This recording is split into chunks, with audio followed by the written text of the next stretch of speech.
is being recorded. I must agree. We're all set. Hey, everybody. Good morning. Again, as always, good morning. We're going to show these in the afternoon sometime, so it'll be interesting when I say good morning. Well, good day. Good Hello. day. Good day. Today we're talking about chapter 15. I'm going to start on this one. I call this the fence chapter because it's like, I mean, you're awkwardly sitting uncomfortably on a fence, meaning one foot is on one side and one foot is on the other. While that might be a painful situation, the image is important. One foot is still in this childhood world, and then the other foot is in this adult world, and this is where we go over the fence. This is where the book completely changes direction, and we are in the dangers of the adult world. Yeah, this is where we become completely immersed in it, where these two worlds are now blending, and they have no choice. It's infiltrated the household, it's infiltrated the kids' lives at school, and now we're fully in it. So chapter 15 is a definite turn in events.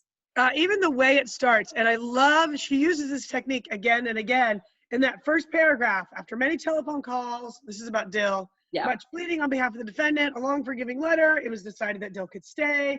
Now, here's where it gets important. We had a week of peace together. After that, little it seemed, a nightmare was upon us, and then it began one evening after supper. So again, you know that this chapter ends with a nightmare. We don't know what it is, but we know how it ends before it even starts. And then she starts with, and here's how it all began. Again, yeah, it's that structure. It's the structure that Lee uses in her storytelling. It's starting with the end in mind. And that cliffhanger, you're frozen. Hold on, let me pause. Does it? We're good. Again, we're back. What were we saying? Just her storytelling, just the structure and how she tells the story, starting with the end in mind, and then it keeps that, keeps our attention, it keeps us wondering. But it's this, sometimes when you tell a story to a kid, it's that, and then this is how it started. So it's a great technique that she uses, and I love it because it makes us wonder what's going to happen. We're also confronted in this chapter, you need to have read this chapter first to really understand what we're talking about here. Yeah. Make sure you've read it. Don't watch this first. If you haven't read it, pause, go back and read it. It's the parallelism of two mobs. We have a comparison in the beginning of one type of group of people, and then in the end of a different type of group of people.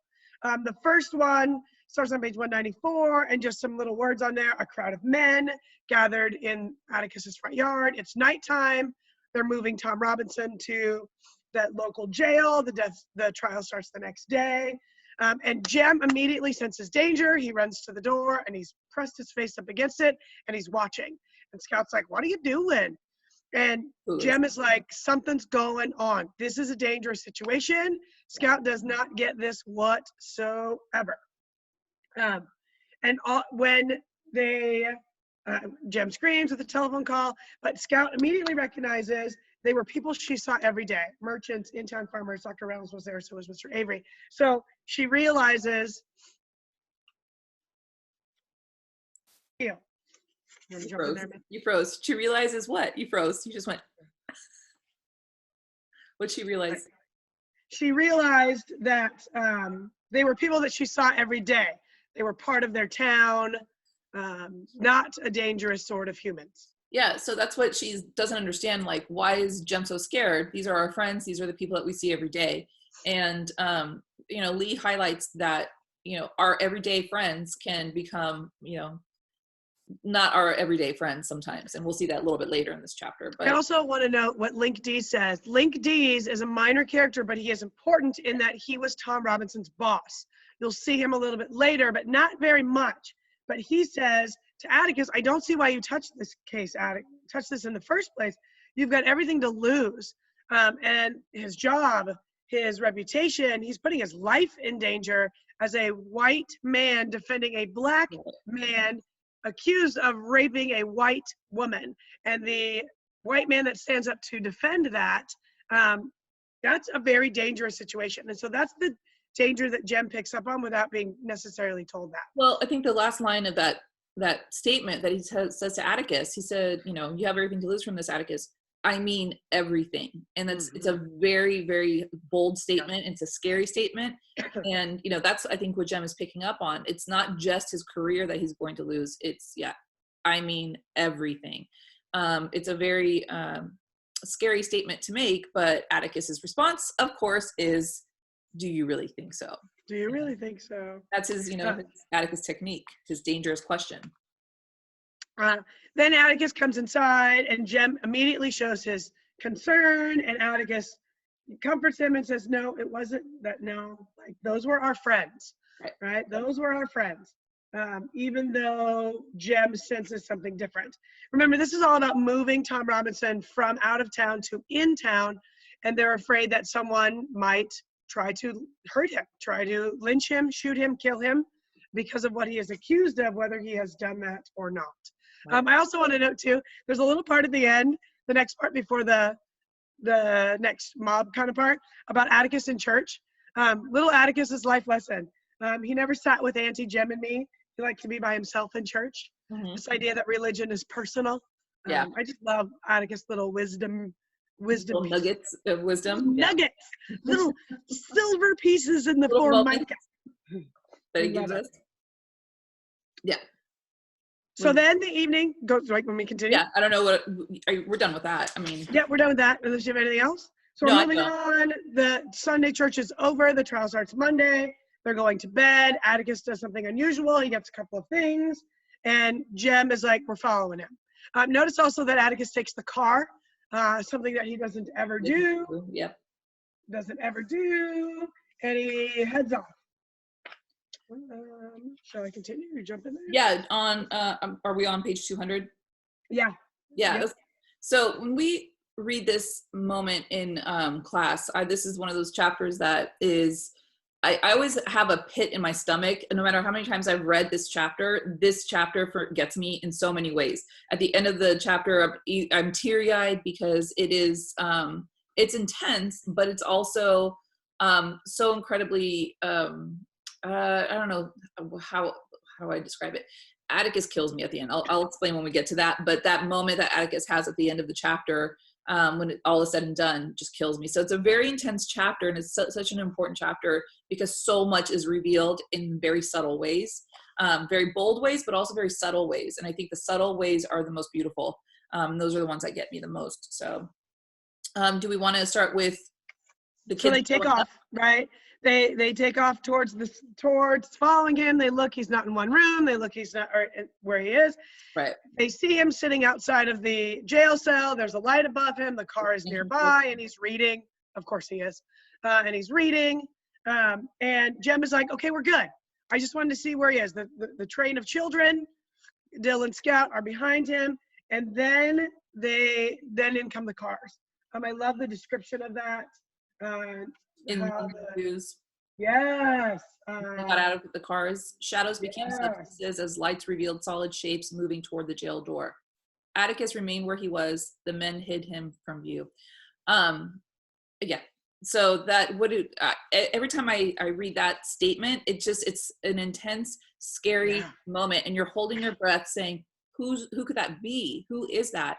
And this is where we kind of explore that mob mentality, that the fact that they're showing up in all these numbers to do what? To intimidate Atticus, who's reading underneath a light. Leave him alone. But that's the point, is that intimidation factor. It is a scary moment if you were to visualize it. And they're there to kill him. Yeah, well. They're there to kill Tom Robinson and anything that gets in their way. There's always this little piece in there where it says, nobody really gets it the first time through. It says, in obedience to my father, there followed what I later realized was a sickeningly comic aspect of an unfunny situation. The men talked in near whispers. Yeah. So Atticus tells them, shh, be quiet, that he's asleep. And they have so much respect for Atticus, even though they're there to kill Tom Robinson, that they whisper. Like they follow what he says, even in this incredible situation. It's the irony of that moment. It's just kind of funny. It's just, you're there to do harm, and your face frozen at that moment was perfect. I know. It is what it is. It's okay. It was, but that moment was, it's one of those things where they show up and they're ready to do what they're going to do. And then he's sleeping. And so it is, it's a kind of a little break there in the tension. So looking at page 203, are we moving along a little bit? Yeah. Yes. You want to talk about Scout in this moment? Well, first I want to talk about Atticus. Well, you talk about when she jumps into the circle. You got that part. Well, this whole thing, at this point, as we read this tension is building from the moment these men drive up. And as you read this, you know, in the pit of your stomach that, I mean, if Atticus isn't scared, then he's not human. So this moment of tension is building, rising. And you're thinking, oh my gosh, they're really going to do it. They're going to hurt Atticus and they're going to kill Tom Robinson, until it takes a little girl to show up to say, hey, Atticus, I thought he would have a fine surprise, but his face killed my joy. Scout is completely clueless as to how incredibly dangerous this moment is. And she is oblivious to the fear that Atticus has. And she doesn't get it until she sees that her "Hey Atticus" greeting wasn't received the way she thought it would be. So she's breaking through that wall of tension, but at the same time, she's increasing Atticus's creating a new kind of tension. Yeah. I always make a little comparison with this. Like, Atticus believes that he can handle this situation. And so I think of, like, I used to bring my nephews to school occasionally, and my youngest nephew, and I always think of, like, what would happen if there was a fight at school and my youngest nephew was there, and, like, yeah, it's like, if there's a fight outside my classroom or whatever, like, I can handle that. I can deal with that. I can go out there. But it's like that situation, but here comes your 7-year-old, your 5-year-old nephew in the middle of that. And you're like, oh, I don't want you to see this. I don't want you to be any a part of this. And so Atticus goes from, I can handle this, to, oh my God. And then I love the description on page 203. Also, you notice Scout also says, wait, these are not the people from last night. So you've got that immediate contrast, right, between the mob from the friendly mob and right. the dangerous mob. Yeah. But look at the language here. Atticus got up from his chair, but he was moving slowly, like an old man. He put the newspaper down very carefully, adjusting its creases. With lingering fingers, they were trembling a little. All of that language points to his fear. Yes, it right? does. All of it points to his fear. He's moving slowly because he's like, what the hell am I going to do?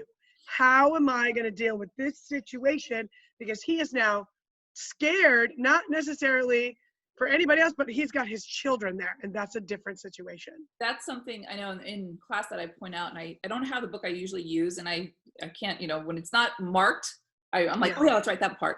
But yes, that moment is one of the many that kills me in this moment, because Atticus outwardly is strong, and outwardly he's not going to show them that he's scared. He doesn't raise his voice, he doesn't freak out, but in this very, very, very nuanced way, you see it like it's just this quiet moment that we share with Atticus, the reader does, in the trembling of his fingers. And it's like, and it's this connection that we, the reader, get with Atticus, and we get it, but no one else sees it. And so it's such a private, scary moment, and we understand the gravity of his fear. Because it's not about Atticus, it's about the kids at this point, and Atticus is determined not to, obviously hurt his kids, because now this is what he wanted to avoid the whole time. And now, unfortunately, his kids have inserted themselves, and, his world is colliding with theirs, and he's not going to let them get hurt, and that scares him. I never thought about that, how this is what he had been hoping to avoid the whole time, but you're 100% right on that. Oh, and this is, in many ways, he avoided it in that it's not like necessarily interesting to kids to hear about, different cases. And, but at the same time, because of this particular case, it puts his family in danger. Like, he was, you have everything to lose. I mean, everything. And that statement, I'm sure, haunts him in this moment. Right, and in that moment. It's a different Atticus that we see here, a way different Atticus. We don't see this human side of him very often. And this is the trembling and the slowing down, that pacing that Lee does, where she slows it down. He stands up deliberately. He folds his paper. He creases it, lingering fingers, trembling a little. It's like the pacing is very slow and deliberate. It's like we're holding our breath to see what's going to happen. And it's crazy. Well, and this leads into the next part, which is Atticus telling Jem to go home. And Atticus says, go home. Am I frozen yet? No, we're good? No, you're good. You're good. Atticus says, go home, Jem, take Scout and Dill. And Scout's like, we always listen to what Atticus.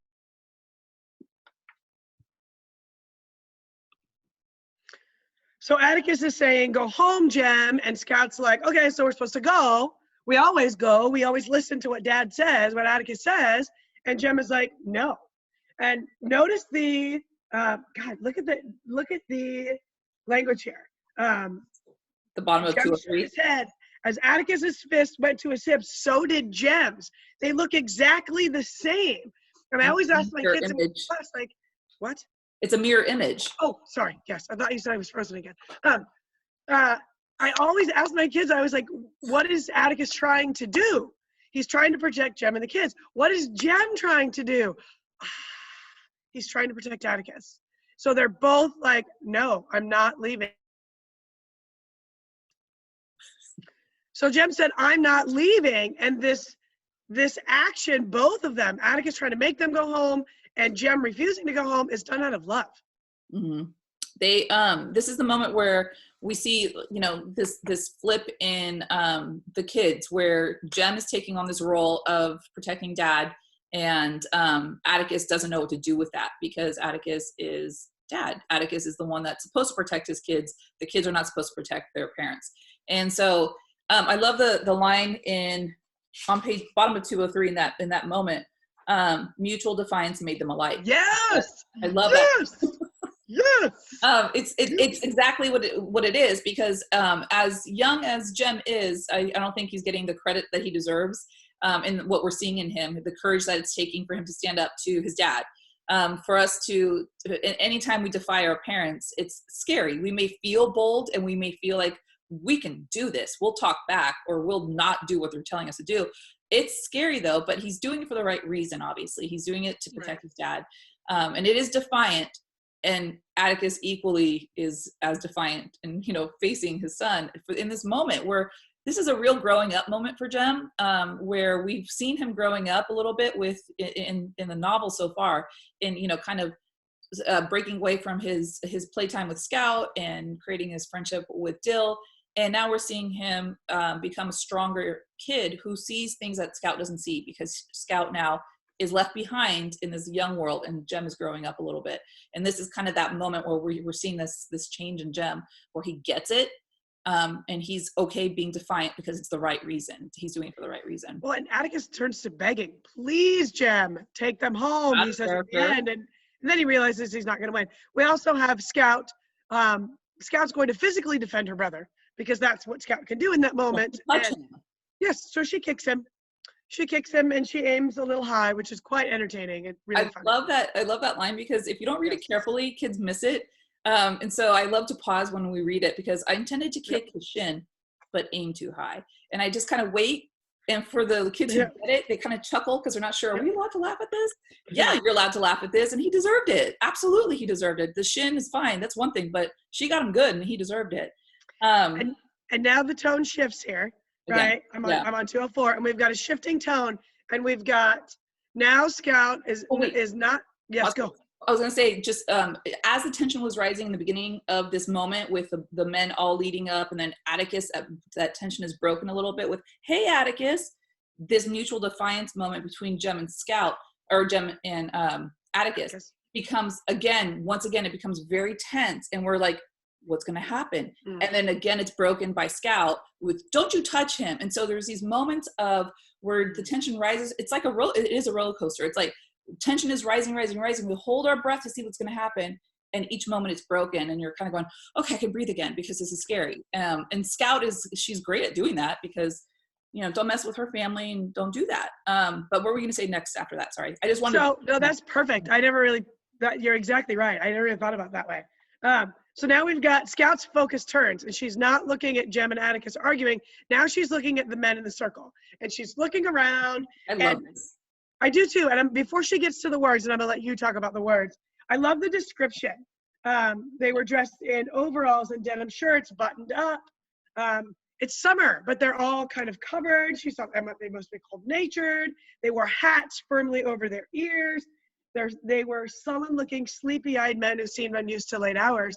So here you have a description of working-class folks that don't want to be there, that are not used to being up that late at night. This is out of their character.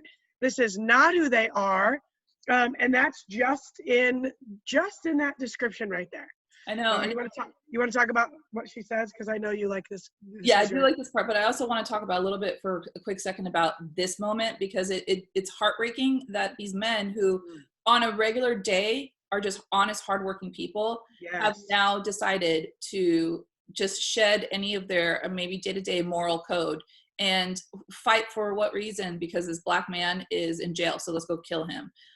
This idea of let's kind of brush justice aside and just do this, this mob mentality. And it's heartbreaking because we see them here at a very human level, where just like as Scout sees them, it's very, very, very much the real, authentic them. She sees them for who they are in this moment, and we, the reader, we recognize that as well.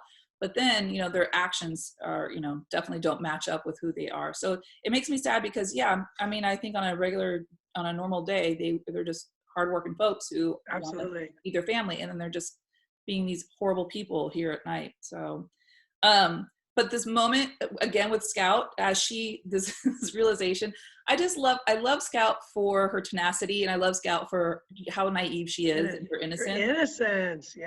She's so young and innocent, and that innocence, there's truth in ignorance is bliss, or she's young and ignorant in this way because she's not recognizing the danger, and so she just looks around. Hey, Mr. Cunningham, how are you doing? And she recognizes, and then all of a sudden she has manners. She remembers to ask him about things that he cares about, and how's your son? And this moment that she has with Mr. Cunningham, where she's just recognizing him for Mr. Cunningham. How you doing?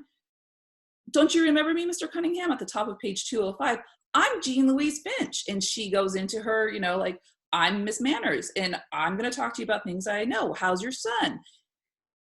Immediately starts to shame Mr. Cunningham into remembering that this is someone who knows you. This is someone who knows your son. These are your people in your town. And this is what you're doing, Mr. Cunningham, Mr. Nice Cunningham, with Walter, your son, who came to our house one day. Remember that, Mr. Cunningham? She does not realize what she's doing. She's just having a conversation. Because it was the polite thing to talk to people about what they were interested in, not about what you were interested in. And that was life lesson from Atticus Finch. Yep, bottom of 205. And so that's what she was doing. Just, hey, Mr. Cunningham, how you doing here in the middle of the night talking to?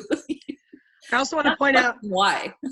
I also want to point out, like, after she says, hey, Mr. Cunningham, the next line is, the man did not hear me, comma, it seemed. That it seemed is Harper Lee's, angle to that. It's Scout as an adult looking back. Of course he did know her, but he was pretending not to because it was easy. Again, I want to. Because yes. It was what? Easy, you said? It was easy. Yeah, you froze. Oh, it was easier to be anonymous than to own up to what he was doing. Yes. Right. I also want to notice that you've more body language on this. We saw Atticus slowly folding things. Yes. Now look at Mr. Cunningham. The big man blinked, hooked his thumbs in his overall strap, seemed uncomfortable, cleared his throat, looked away. Yep. He's being shamed and he doesn't even realize it, but he can feel it. And he's like, I have been called out. I have been caught. I have been noticed. I can't blend into that anonymity anymore. I know. It's one of those, yeah. And then, on page 206, right there in the middle of the page, whose face was, then he did a peculiar thing. He squatted down and took me by both shoulders. If I were Atticus, I would probably faint. Well, he wouldn't faint, but I would be like, why are you touching my kid, in this moment? But he's doing it because he realizes I'm being a jerk, and I'll tell him you said, hey, little lady. And that's, where that ends. And it's that tension rises because you're like, what's going to happen in this moment where she starts talking to Mr. Cunningham? How's it? And he has to lose face in this moment. He's part of this mob. And as a mob, this idea of a mob mentality is you follow your peers. And so all the peers have all come to do one thing. And now she's broken him out of that mob, and he has no choice but to lose face and just, I'll tell him you said, hey, and that she shamed him into that moment. So also notice that he got down at her level. He didn't say that from above. He got down to her level. And even more so than, not more so, but in comparison or with the idea of shaming them, she just reminds them of their humanity. Yeah, it's who they are as a little girl. It took a kid to remind them of that. Yeah, go ahead. Right.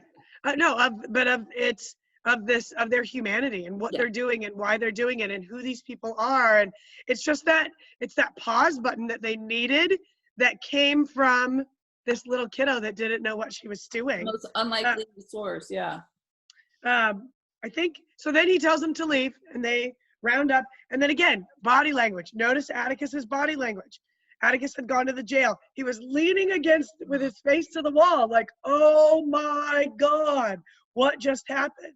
She pulled on his sleeve. Can we go home now? He produced a handkerchief and gave his face a going over. He was sweating. He was nervous. This was going to be crazy. And Atticus was even like moved to silence because earlier he talked about he just stood there with his mouth open, like, what the hell's going on? Oh my God. It's this description in class that I sometimes can't get through because it's so intense. I cried this moment. I cried this moment because this is the most human, the most real, the most dad Atticus that we've seen in the novel so far. We see Atticus as, you know, this lawyer, this man who, you know, is incredible. And then this moment of vulnerability where he is leaning up against a wall. I feel like this moment, he has held his breath this whole time. And this is where he releases that. And this is where I sometimes I go back and forth between, was he sweating or was he crying? Because in my opinion, I was sobbing at this point. Because it is, we don't see this in Atticus, and he was truly scared. And you know, this whole time you feel as a reader that Atticus is a character that can't be broken. And this we know is something that we can break him. Yeah, absolutely. This can, if anything ever happened to his kids, that would break Atticus. And this is what we see here, this relief, this fear that all of it kills me. It kills me. I cry. I can't get through it sometimes. Me too. And then Tom, you know, speaks, and Atticus is like, you're fine. And Mr. Underwood, I love it. The newspaper guy, you know, sticks out of the window with his shotgun. Like, that tells you this was serious, right? Atticus had back up there, a dude with a shotgun. So you've got kind of that piece to that. I last want to talk about, at the end, Dill says, can I carry it home? The chair, can I carry it for you? And then notice the next line, it says, he had not said a word the whole time. So we talk about levels of understanding, right? Jem understands the danger and he acts on it. He jumps in the middle and he says, I'm not going home. He does everything he can. Dill understands this danger, so he's silent. Okay. Dill understands this danger, so he's silent. Dill understands this danger, but he can't act, but he's silent. Scout doesn't even know that there is danger in the world.